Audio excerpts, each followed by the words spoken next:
The White Cat. Once upon a time there was a king who had 3 sons who were all so clever and brave that he began to be afraid that they would want to reign over the kingdom before he was dead. Now the king, though he felt that he was growing old, did not at all wish to give up the government of his kingdom while he could still manage it very well. So he thought the best way to live in peace would be to divert the minds of his sons by promises which he could always get out of when the time came for keeping them. So he sent for them all, and after speaking to them kindly, he added, "You will quite agree with me, my dear children, that my great age makes it impossible for me to look after my affairs of state as carefully as I once did. I begin to fear that this may affect the welfare of my subjects. Therefore I wish that one of you should succeed to my crown. But in return for such a gift as this, it is only right that you should do something for me.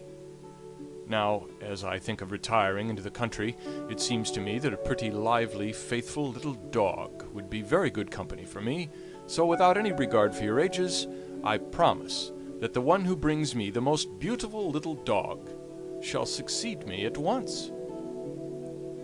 The 3 princes were greatly surprised by their father's sudden fancy for a little dog. But as it gave the 2 younger ones a chance they would not otherwise have had of being king, and as the eldest was too polite to make any objection, they accepted the commission with pleasure. They bade farewell to the king, who gave them presents of silver and precious stones, and appointed to meet them at the same hour, in the same place, after a year had passed, to see the little dogs they had brought for him. Then they went together to a castle which was about a league from the city, accompanied by all their particular friends, to whom they gave a grand banquet, and the 3 brothers promised to be friends always, to share whatever good fortune befell them, and not to be parted by any envy or jealousy.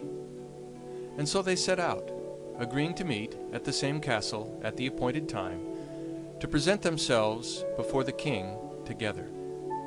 Each one took a different road, and the 2 eldest met with many adventures. But it is about the youngest that you are going to hear. He was young and gay and handsome and knew everything that a prince ought to know, and as for his courage, there was simply no end to it. Hardly a day passed without his buying several dogs, big and little, greyhounds, mastiffs, spaniels, and lapdogs.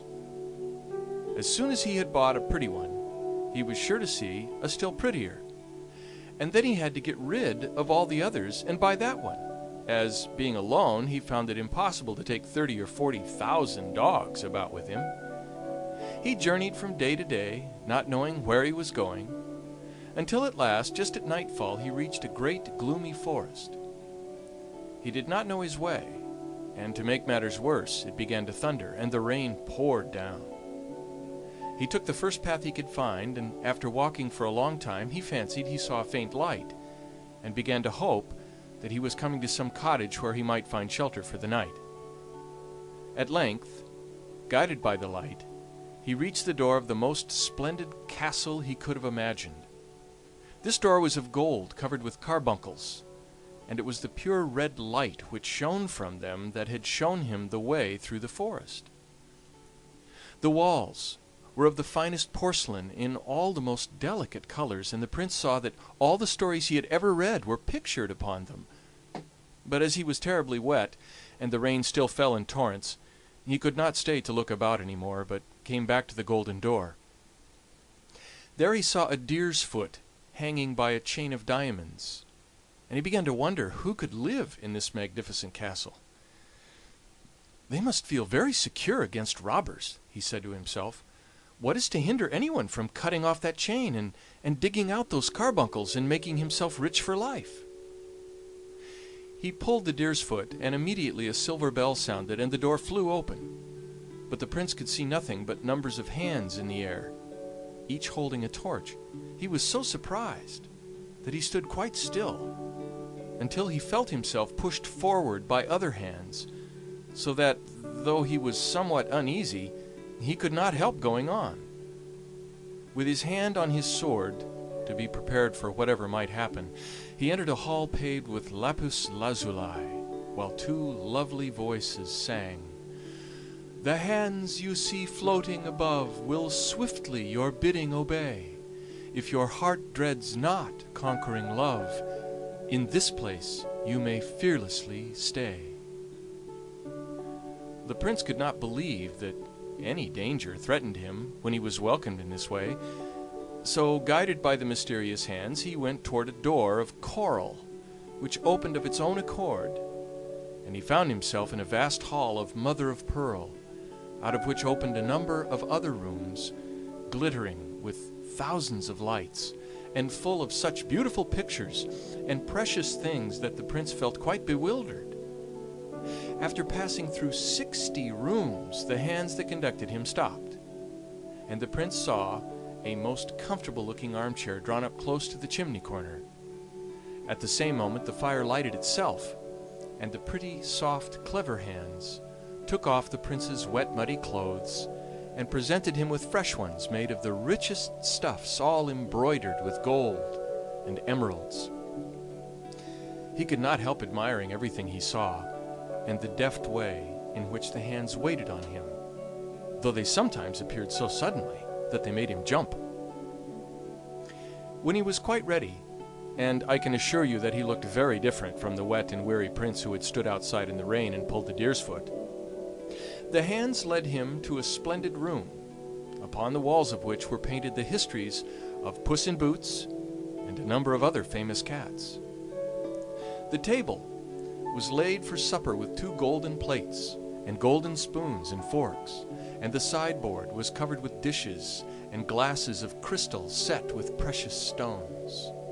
The prince was wondering who the second place could be for, when suddenly in came about a dozen cats, carrying guitars and rolls of music, who took their places at one end of the room, and under the direction of a cat who beat time with a roll of paper, began to mew in every imaginable key, and to draw their claws across the strings of the guitars, making the strangest kind of music that could be heard.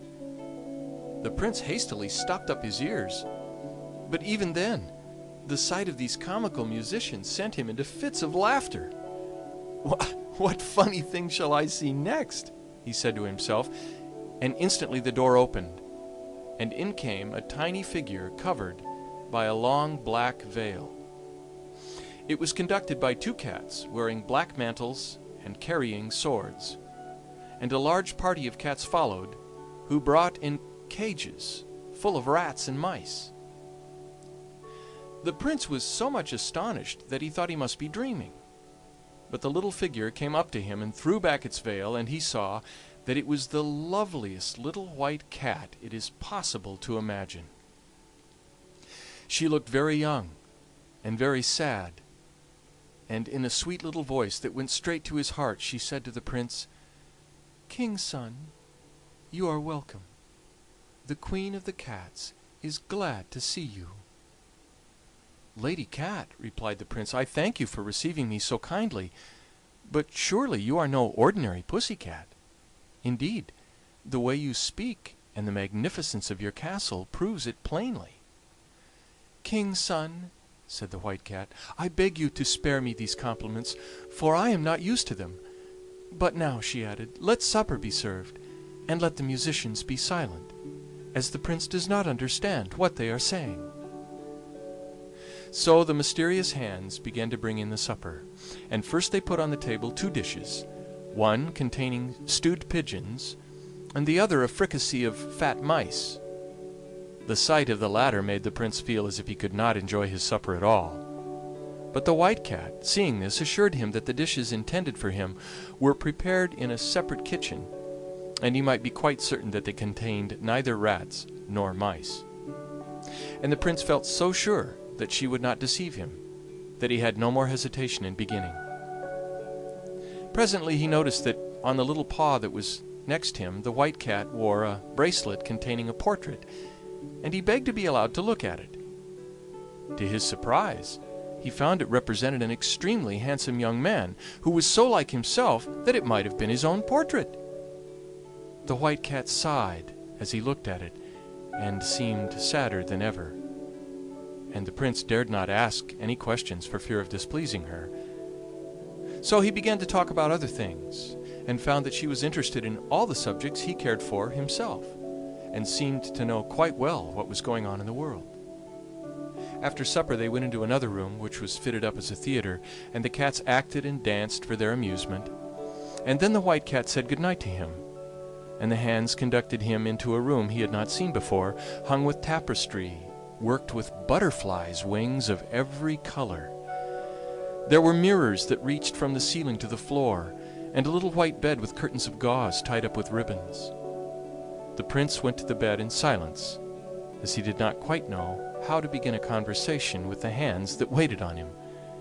And in the morning he was awakened by a noise and confusion outside of his window, and the hands came and quickly dressed him in his hunting costume. When he looked out, all the cats were assembled in the courtyard, some leading greyhounds, some blowing horns, for the White Cat was going out hunting.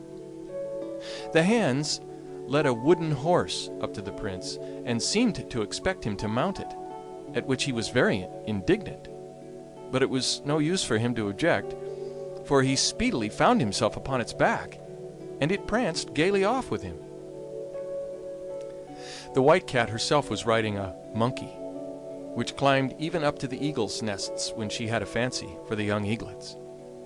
Never was there a pleasanter hunting party, and when they returned to the castle, the Prince and the White Cat supped together as before. But when they had finished, she offered him a crystal goblet, which must have contained a magic draught, for as soon as he had swallowed its contents, he forgot everything, even the little dog that he was seeking for the king, and only thought how happy he was to be with the White Cat. And so the days passed in every kind of amusement until the year was nearly gone. The Prince had forgotten all about meeting his brothers. He did not even know what country he belonged to. But the White Cat knew when he ought to go back, and one day she said to him, "Do you know that you have only 3 days left to look for the little dog for your father, and your brothers have found lovely ones?" Then the Prince suddenly recovered his memory, and he cried, "What can have made me forget such an important thing? My whole fortune depends upon it. And even if I could in such a short time find a dog pretty enough to gain me a kingdom, where should I find a horse who would carry me all that way in 3 days?" And he began to be very vexed. But the White Cat said to him, "King's son, do not trouble yourself.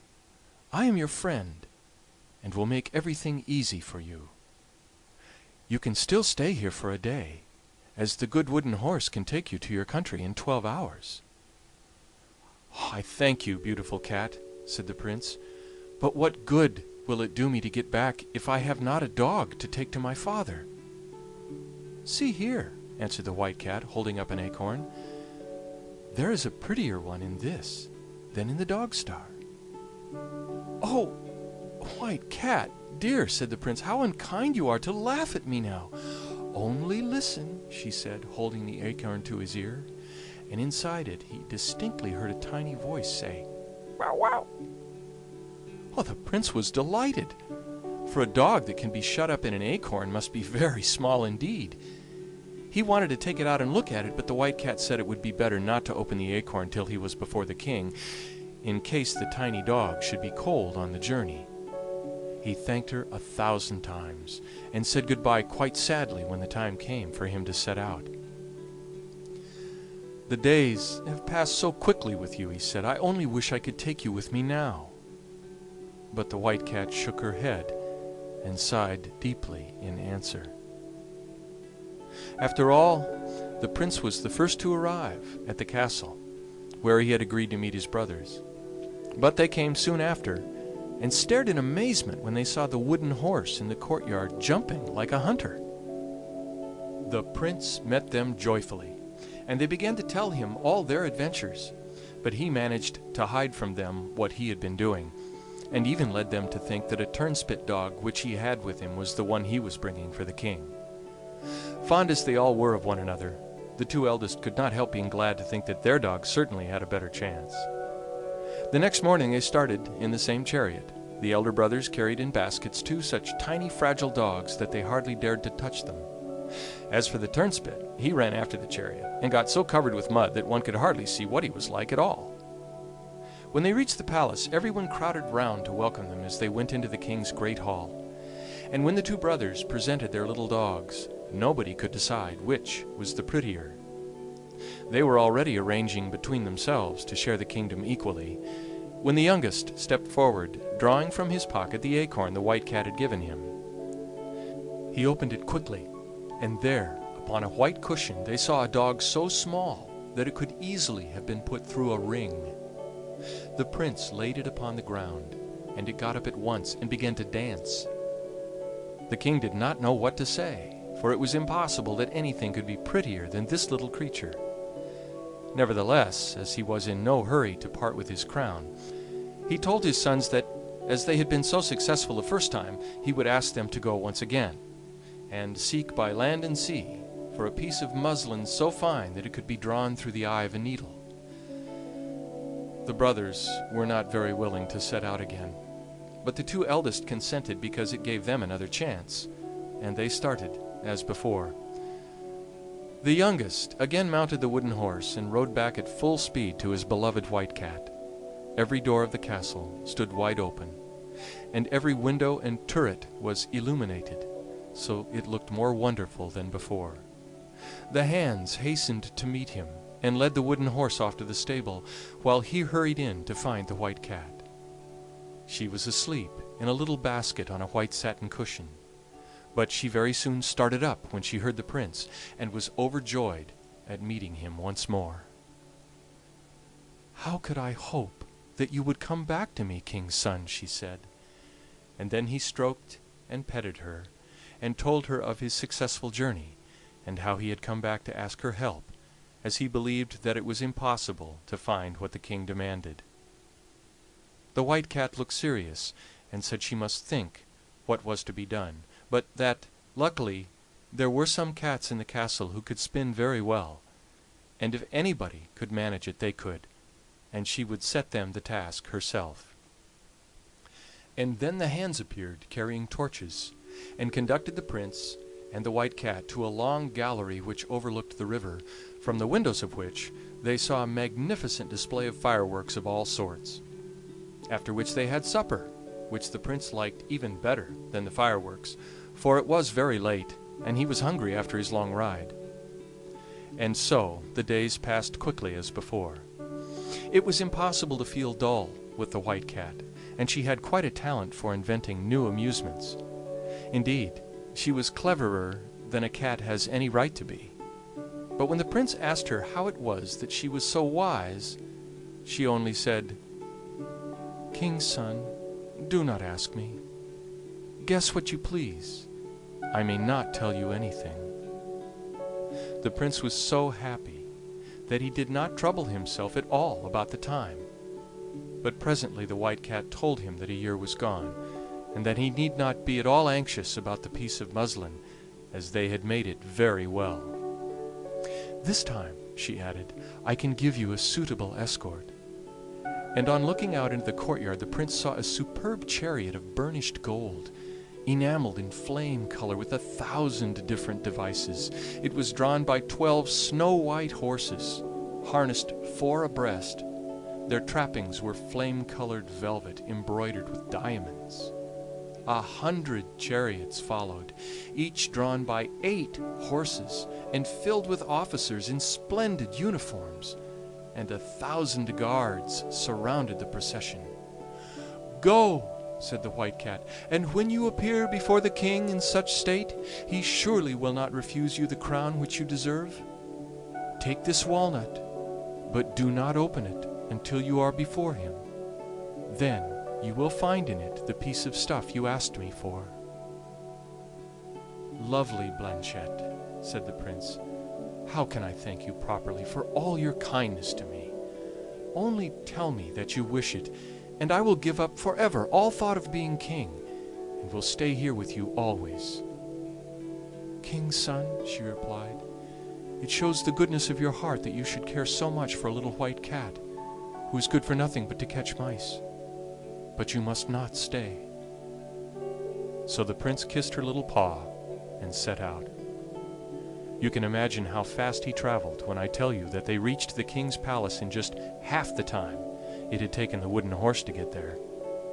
This time the prince was so late that he did not try to meet his brothers at their castle.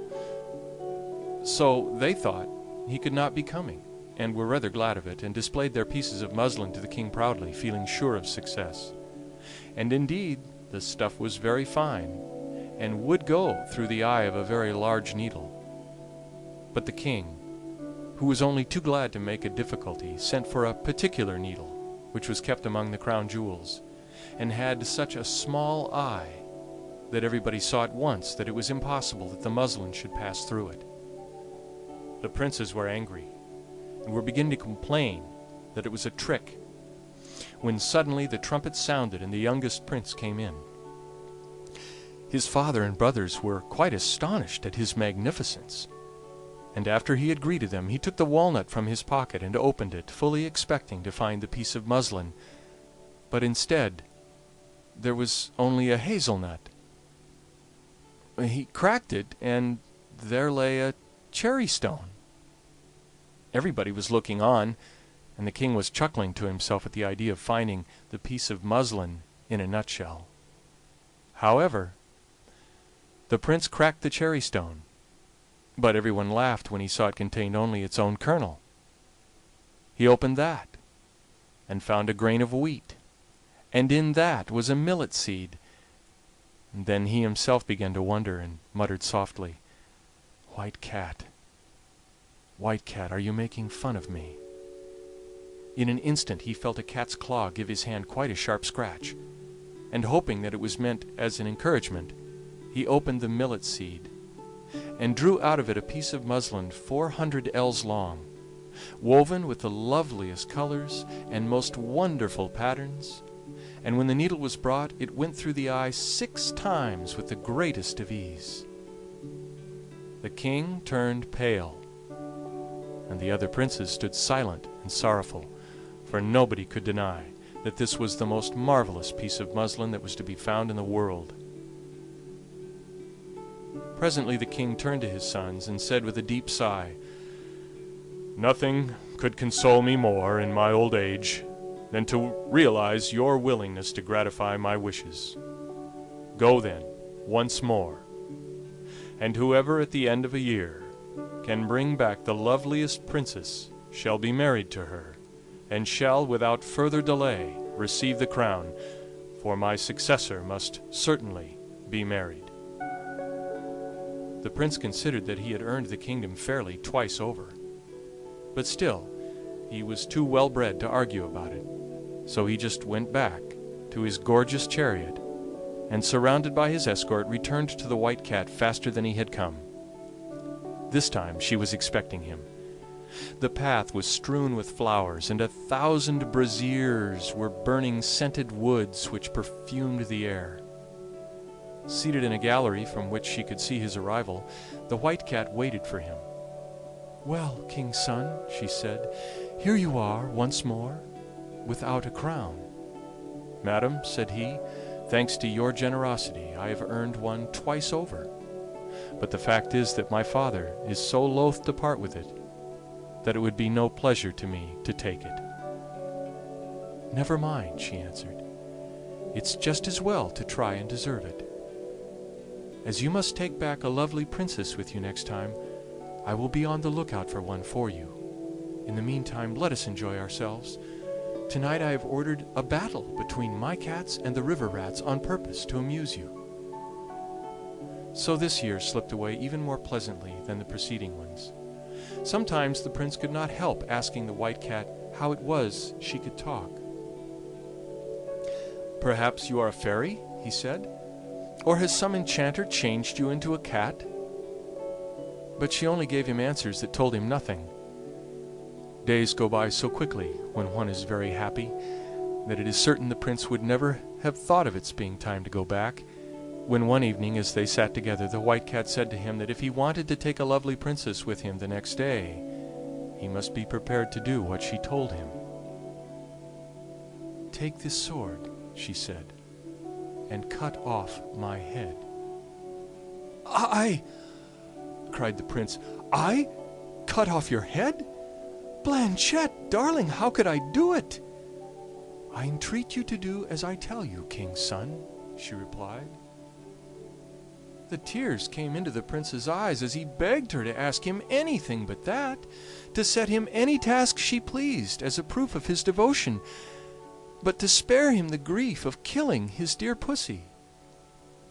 But nothing he could say altered her determination, and at last he drew out his sword and desperately, with a trembling hand, cut off the little white head.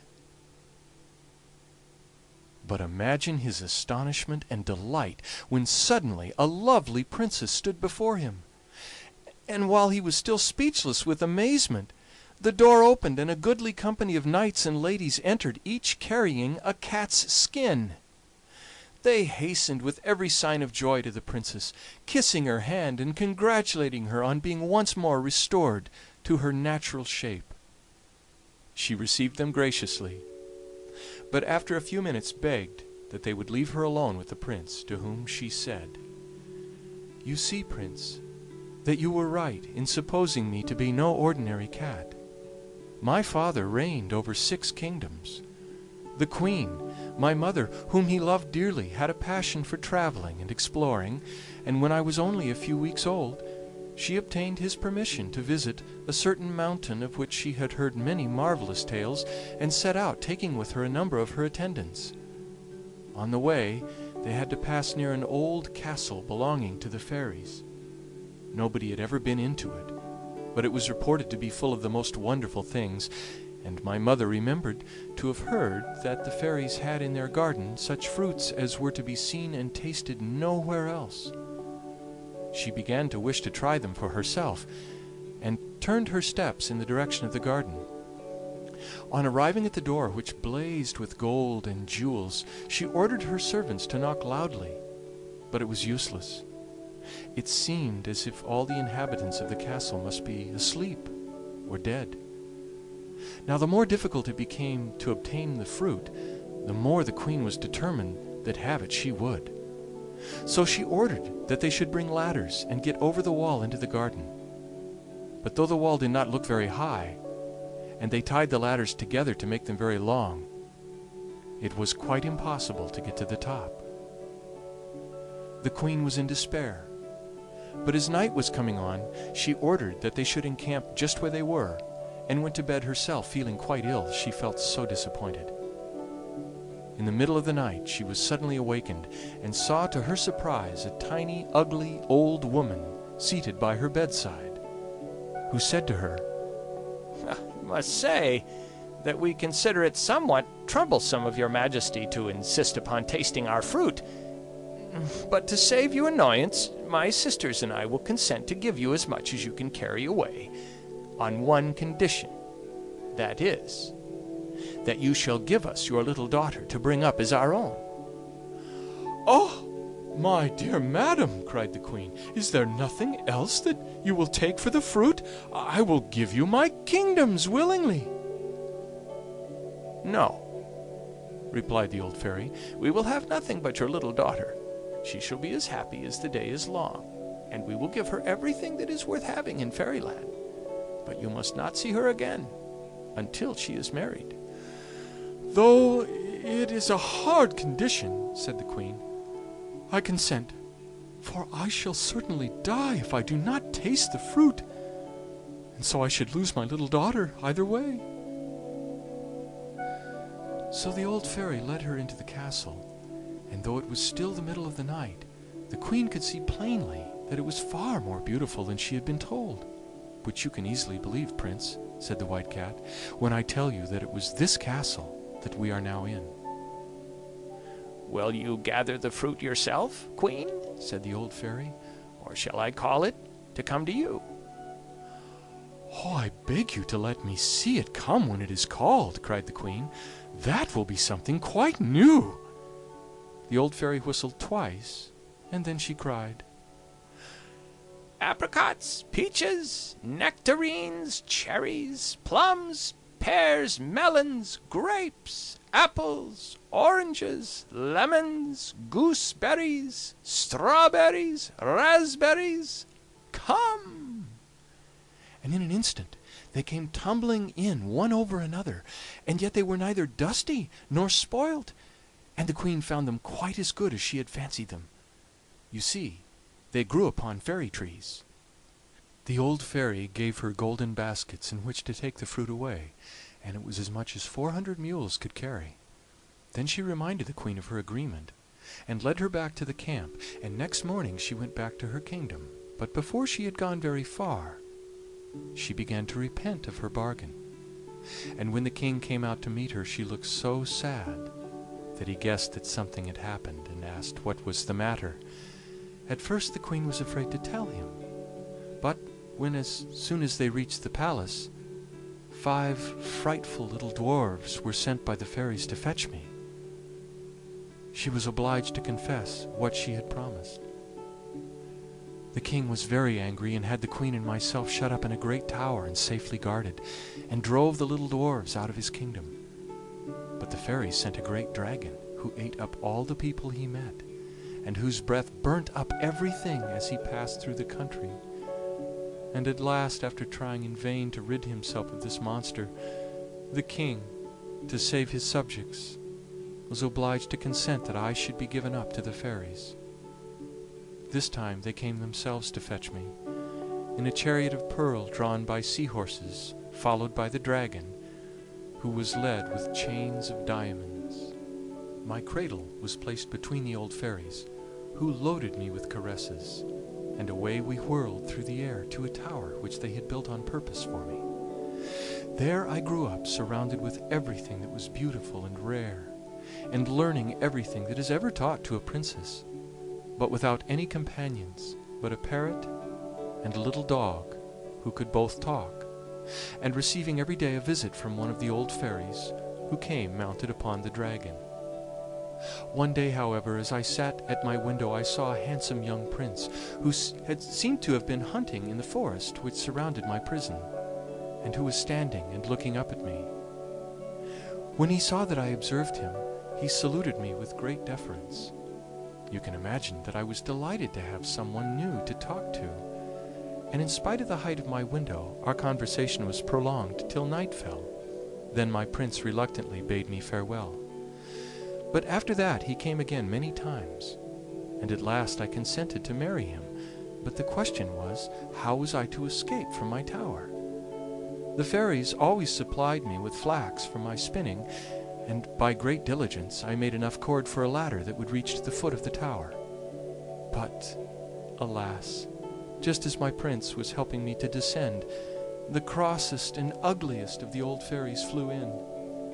Before he had time to defend himself, my unhappy lover was swallowed up by the dragon. As for me, the fairies, furious at having their plans defeated, for they intended me to marry the king of the dwarves, and I utterly refused, changed me into a white cat. When they brought me here, I found all the lords and ladies of my father's court awaiting me under the same enchantment, while the people of lesser rank had been made invisible, all but their hands. As they laid me under the enchantment, the fairies told me all my history, for until then I had quite believed that I was their child, and warned me that my only chance of regaining my natural form was to win the love of a prince who resembled in every way my unfortunate lover. "And you have won it, lovely princess," interrupted the prince. "You are indeed wonderfully like him," resumed the princess, "in voice, in features, and everything. And if you really love me, all my troubles will be at an end." "And mine too," cried the prince, throwing himself at her feet, "if you will consent to marry me." "I love you already better than anyone in the world," she said. "But now it is time to go back to your father, and we shall hear what he says about it." So the prince gave her his hand and led her out, and they mounted the chariot together. It was even more splendid than before, and so was the whole company. Even the horses' shoes were of rubies with diamond nails, and I suppose that is the first time such a thing was ever seen. As the princess was as kind and clever as she was beautiful, you may imagine what a delightful journey the prince found it, for everything the princess said seemed to him quite charming. When they came near the castle where the brothers were to meet, the princess got into a chair carried by 4 of the guards. It was hewn out of one splendid crystal, and had silken curtains, which she drew round her that she might not be seen. The prince saw his brothers walking upon the terrace, each with a lovely princess, and they came to meet him, asking if he had also found a wife. He said that he had found something much rarer, a white cat, at which they laughed very much and asked him if he was afraid of being eaten up by mice in the palace. And then they set out together for the town. Each prince and princess rode in a splendid carriage. The horses were decked with plumes of feathers and glittered with gold. After them came the youngest prince, and last of all the crystal chair, at which everybody looked with admiration and curiosity. When the courtiers saw them coming, they hastened to tell the king. "Are the ladies beautiful?" he asked anxiously. And when they answered that nobody had ever before seen such lovely princesses, he seemed quite annoyed. However, he received them graciously, but found it impossible to choose between them. Then, turning to his youngest son, he said, "Have you come back alone, after all?" "Your Majesty," replied the prince, "will find in that crystal chair a little white cat, which has such soft paws, and mews so prettily that I am sure you will be charmed with it." The king smiled, and went to draw back the curtains himself, but at a touch from the princess the crystal shivered into 1,000 splinters, and there she stood in all her beauty.